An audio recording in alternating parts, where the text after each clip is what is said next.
This marks the 17th part of this manhwa. If you haven't viewed the previous parts, you can access it by clicking the I button located above, or the link is provided in description. Let's aim for 200 likes on today's video. To show your support, consider subscribing to the channel. Let's begin our recap video for today's manhwa. A little later, he arrived at Mr. Su's mansion and asked her if she is looking for him. She turned around and said she was.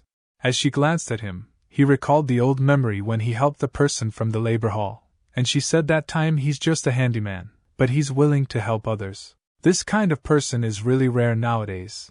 Xiaojia thought he may become a powerful martial artist in the future. Bingbing asked about it. Xiaojia noted, didn't she say that good people will be rewarded?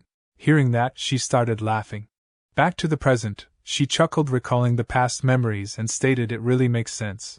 He asked what happened. She replied it's okay. She just thought of the past and was touched and congratulated him on joining the upper hall.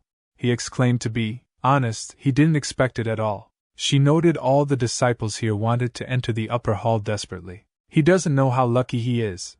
4 miles around, where there's a big town, there's our branch. Each disciple of the upper hall is a leader of the branch under the mountain. The reason why the Helan Grange doesn't have many disciples is that the entrance test is strict. In fact, they have a large number of subordinates. In addition to the disciples, there are countless small groups attached to us, and our branches should deal with their needs and disputes, and he is the leader of these groups. Without exaggeration, if he is not happy, he can destroy a small gang overnight. He said he understands now and thinks he didn't expect Xue Bingbing to have such a frightening side. She noted anyway, there are a lot of things he has to learn by himself. Now she has something more important to tell him.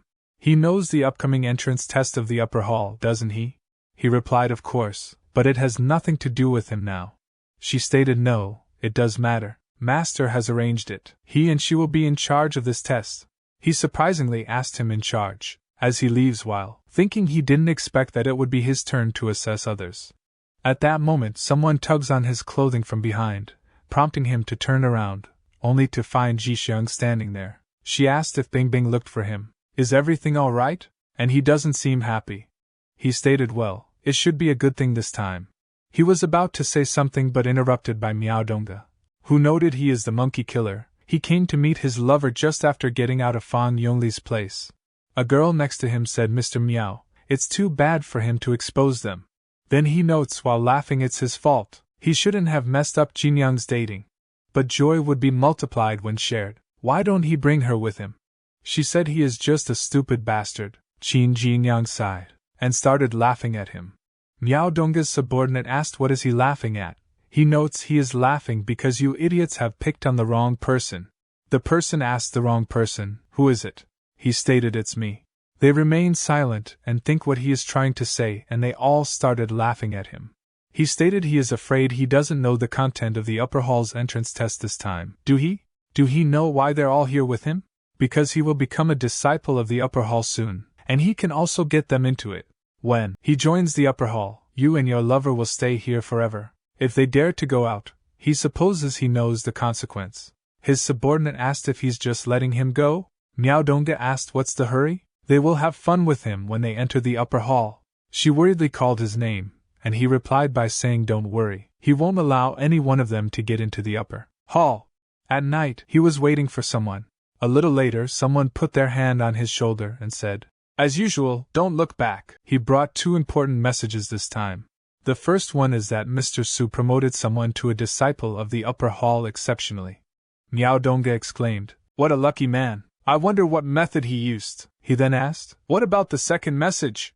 But, as he didn't say anything, Miaodonga became angry and said, seriously? I gave you 3,000 taels of silver last time. The person in the black dress stated, that's for the first message. This one is what you need most now. He replied, fine, I will put 3,000 taels of silver at the same spot tomorrow morning. The person noted, the second message is that Xue Bingbing and the newly promoted disciple will take charge of the entrance test of the upper hall. Miaodonga said, just as I expected, Xue Bingbing would take charge of it. She's impartial and resolute, but I can start with that newly promoted disciple. He then asked, who is he? The person replied, that's beyond me. I am here only to send you messages. He asked, can you help me contact him? The person replied, "It's a bit risky." He said, "I can pay." The following day, Miaodonga asked, "It's only 5,000 taels of silver?" The subordinate on the right replied, "Mr. Miao, they gave you 3,000 taels of silver last time. They can't come up with another 5,000 anymore." The subordinate on the left added, "Yeah, as rank 2 disciples, money is needed in many areas." The girl next to him said, "Can you give them a discount for my sake?" He seized her hair and forcefully slammed her head onto the table, saying, "For your sake, who do you think you are? You just slept with me for several nights. I can find other girls outside, and they're cheap. The money is not for me but for that newly promoted disciple. Only when he lets them sit together can they share the spiritual chi from my spiritual chi gathering formation. If they can't do it, just quit. Other disciples would be more than happy to join me. Do you hear me?" Her response was affirmative as she replied with a resounding yes. On the other hand, Qin Jinyang came out of the secret chamber, thinking he learned another main part of the fire lion technique today. He would get the whole content after coming here 6 more times. Currently, the individual from earlier is prodding a dagger into his back and said, "Don't look back, let's make a deal. You'd better not refuse it. It's good for both of us." He asked, "What's so good about it that even made you take a forcible measure? Are you a disciple of the Helan Grange? Don't you know Mr. Su hates disciples engaging in private fights the most?" The person said, "Cut the crap. Someone wants to see you in the bamboo forest on the back of the mountain at midnight. You will get something good if you go. If you refuse, I will have no choice." To his astonishment, Qin Jinyang vanished before him, only to reappear behind him with his blade drawn. He dodged by swiftly bending down, but Qin countered with a rotten fist strike, causing him to crash to the ground. He thought, "His punch. He's at least at rank 3. That couldn't have been an exceptional promotion. Damn it, I underestimated him. I'd better run away." Qin Jinyang called out, "Hey, don't go! You said you wanted to make a deal with me." He thought, "Fortunately, I have fully mastered lightness skills. He won't be able to catch up. He's tougher than I thought. I should figure out other ways." His thoughts were disrupted when Qin Jinyang suddenly appeared in front of him using the black feet technique and blocking his path. He exclaimed, "How is this possible?" He stated, "I hate being threatened the most. If you had been friendly, maybe we could have patched up a deal. Why did you have to use a dagger?" The individual shouted, "Stay back!" before his cries echoed through the air. A little later he said, "Someone asked you to send me the message? But why did he threaten me?" The person responded, "Sir, this wasn't my idea. The man who wanted to see you instructed me to do this." Then, he relayed what Miaodonga suggested, that you should showcase your strength when you talk to him. He believes it'll be easy for you, right? The person inquired, "What's this for? Do you want to ask him for help?"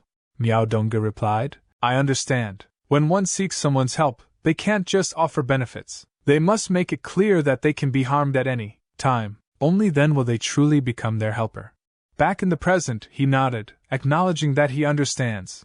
It makes sense. Unfortunately, that approach doesn't work on him. He can be persuaded by reason instead of force. "Tell me, how did you know that he was promoted exceptionally?" The person replied, "I am a guard of the main hall.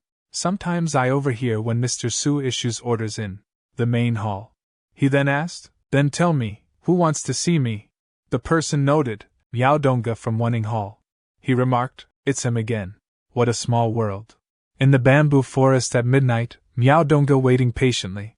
Qin Jinyang appeared behind him and remarked that you had been waiting for so long, adding that you were quite patient. Swiftly jumping aside, he realized that Qin Jinyang had approached without him noticing.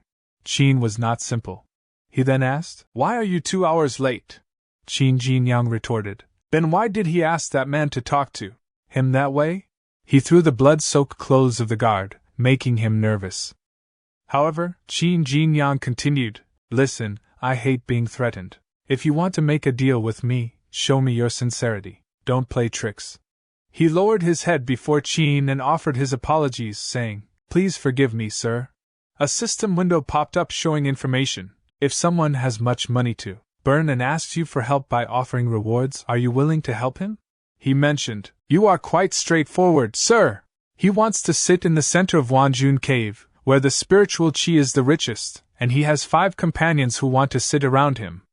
Qin replied, That's easy, but it's also difficult at the same time. Miao Dongga acknowledged that he understood what Qin meant. Here are 3,000 taels of silver. Please take it. Qin Jinyang stated. It was supposed to be enough, but I know I can't breathe easily after being threatened. Only by holding 8,000 taels of silver can I recover. Miao Dongga responded. Sir, 8,000 taels of silver is a bit too much. Qin turned around and said, Let's end this conversation then. He stated, Wait. I will give you 8,000 taels of silver. Qin replied, That's good. A system window popped up showing information. He helped a rich man spend 8,000 taels of silver. He is rewarded with 800 potential points. The following day, as they all gathered at the front of Wanjun Cave, Yongli asked, Where's Qin Jinyang? Is he not up yet? Feng Duoying replied, That can't be. He left earlier than us today. But where did he go then? Then, people started whispering.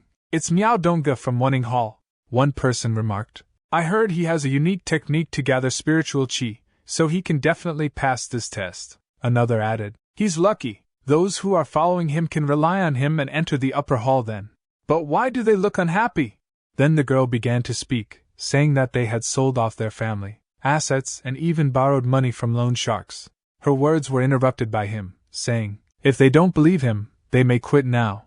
But I won't return the money. After they enter the upper hall, they can earn a lot of money easily. They all nervously smiled and acknowledged that he was right.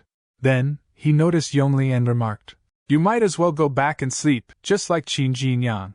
Yongli replied, You are so mean! As someone emerged, he announced, Is everyone here? The test will start soon. He began explaining about the test. After you enter Wanjun Cave, we will test your root bones first. Those whose root bones are above the middle rank of the silvery flower level can stay, and others may leave. After that, Bing Bing will remove the seal of spiritual stones. Then, you can refine spiritual qi for 2 hours using the withered bell leaf. The more spiritual qi you refine, the more it withers. We will only recruit 6 people this time. The 6 people who make the leaves wither the most will enter the upper hall. Miao Dongga asked, Sir, what if 7 people get the same withered bell leaves in the end? The person explained, You're overthinking it. Rank 2 disciples with uneven strength won't make it. Even rank 3 disciples can't make the leaf fully wither in 2 hours, let alone you. Miao Dongga turned around and said to his fellows, Good, looks like they can all enter the upper hall. Meanwhile, Feng Duoying worried about Jinyang and thought, Where is he? How could he miss such an important test?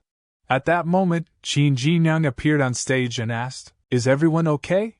His sudden appearance shocked them all, and they wondered, how could it be? But Qin introduced himself as Qin Jinyang from the upper hall, the deputy examiner for this test. This marks the conclusion of the 17th part of this manhwa. The 18th part will be uploaded soon. To show your support for the channel and help speed up the release of recaps for your favorite manhwa, please consider giving us super thanks. Looking forward to seeing you in the next video.